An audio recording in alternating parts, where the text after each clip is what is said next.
Di Indonesia, angka kejadian obesitas juga cukup tinggi.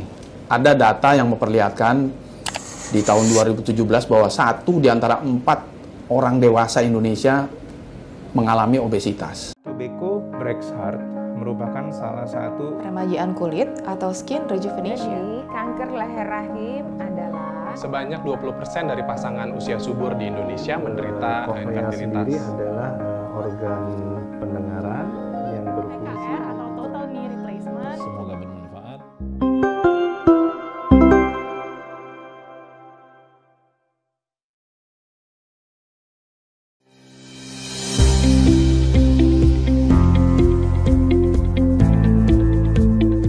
Halo sahabat Premier, saya Dr. Yulwan Pribadi, dokter penyakit dalam yang bertugas di Rumah Sakit Premier Jatinegara.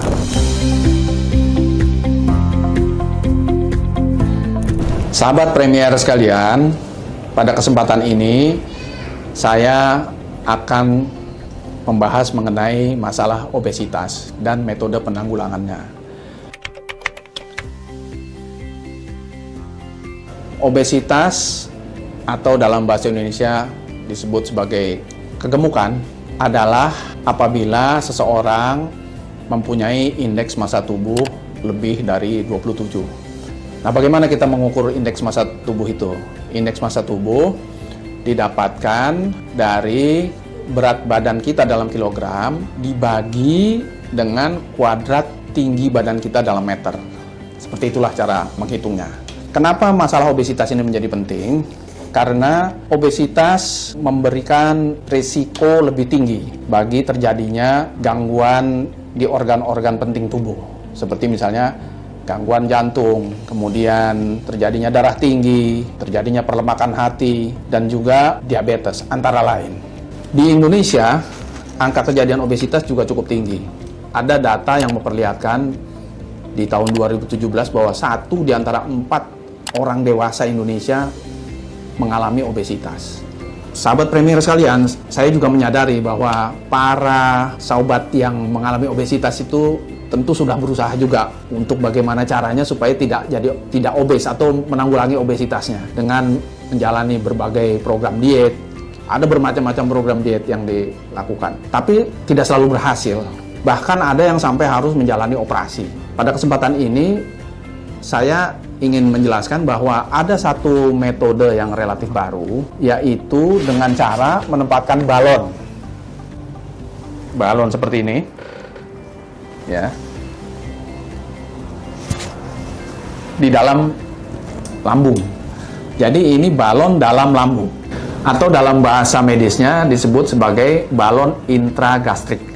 Ini adalah balon yang ditempatkan di dalam lambung dengan cara untuk metode balon yang ini dengan cara yang tidak invasif. Jadi dengan cara yang tidak menggunakan alat-alat khusus untuk masuk ke dalam tubuh.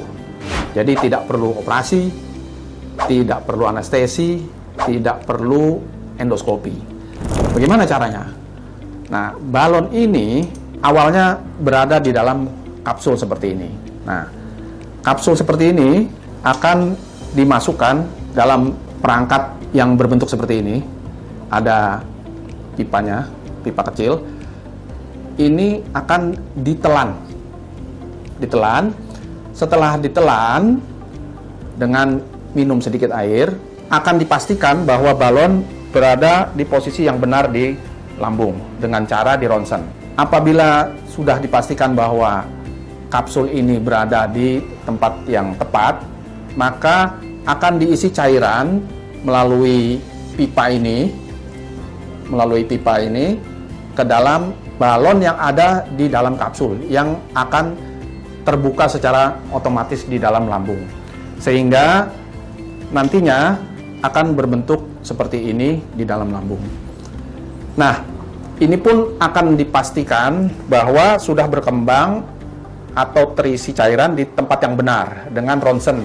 Jadi ada ronsen kembali, dilakukan ronsen. Seluruh proses pemasangan sekitar 15 menit, ya, bahkan bisa kurang. Nah, itulah cara pemasangan balon intragastrik model yang ini.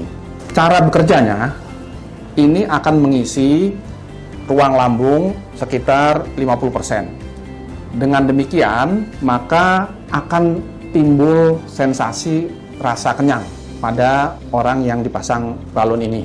Dan itulah yang akan membuat asupan makanan menjadi jauh berkurang, sehingga nantinya akan terjadi penurunan berat badan.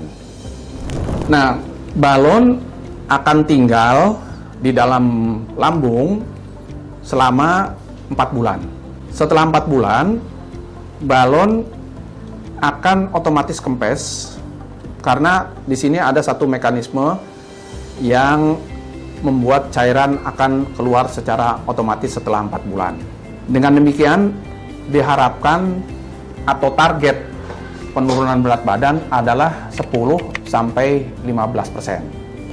Tentu saja, yang menjalani pemasangan balon juga harus mempunyai komitmen untuk melaksanakan pola hidup sehat. Dengan berkurangnya asupan makanan, perlu diimbangi juga dengan olahraga. Dan inilah yang diharapkan untuk berlangsung seterusnya, sampai setelah balon ini keluar dengan sendirinya. Proses pemasangan balon intragastrik ini dilakukan oleh personil tenaga kesehatan yang sudah tersertifikasi. Jadi, sebagai kesimpulan, siapa yang cocok untuk menjalani pemasangan balon di dalam lambung atau balon intragastrik adalah orang-orang yang mempunyai indeks massa tubuh lebih dari 27. Bahkan ada penelitian yang memperlihatkan apabila menderita diabetes mellitus, membantu untuk memperbaiki parameter gula darahnya. Jadi sekali lagi, program penempatan balon intragastrik ini adalah program yang minimal invasif, tidak memerlukan operasi, tidak memerlukan anestesi, tidak memerlukan endoskopi, dan terbukti aman serta efektif untuk menurunkan berat badan. Nah, untuk sahabat Premier yang berminat untuk menjalani metode penempatan balon intragastrik ini, silakan berkonsultasi dengan dokter penyakit dalam di Rumah Sakit Premier Jatinegara. Saya, Dr. Muhammad Yulwan Pribadi, spesialis penyakit dalam di Rumah Sakit Premier Jatinegara, mengucapkan salam sehat.